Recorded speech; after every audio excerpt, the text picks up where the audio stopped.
minutes. The gentleman from Ohio is recognized for 2 minutes. Well, I thank the gentleman for yielding. I rise in favor of H.R. 1996, the Safe Banking Act of 2021, and I'm proud to help lead this common sense and overdue effort. The vast majority of states, including my own, have enacted laws that, to varying degrees, permit their residents to use cannabis. However, the federal government has not only infringed on the inherent right of these states to implement those laws, but also stifled medical research, diverted law enforcement resources needed elsewhere, and hindered legitimate businesses. Businesses that provide vital services to cancer patients, veterans, and those seeking opioid alternatives for pain management.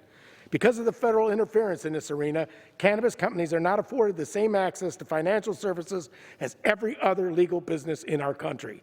With banks refusing to accept their money out of fear of federal repercussions, these businesses are forced to operate in all cash. They pay their workers in cash, store cash in vaults on site, hire armored cars and trucks to transport cash to pay taxes. As a former prosecutor, I can tell you that this is a serious public safety issue. But it's not just cannabis companies that are paying the price for this antiquated policy. Small businesses that provide services to state legal cannabis companies can also be targeted by the federal government, such as plumbers, electricians, and even soil and fertilizer businesses.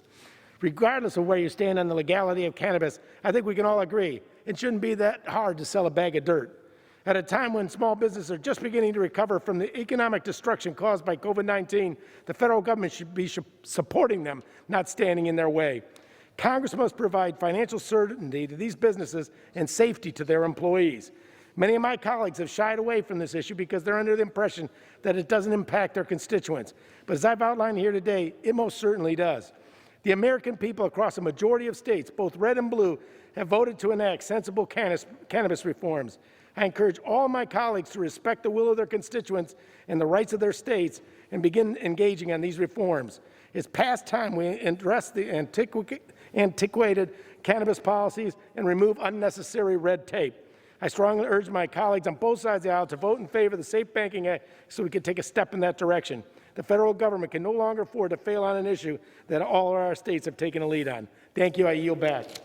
The gentleman's time is expired.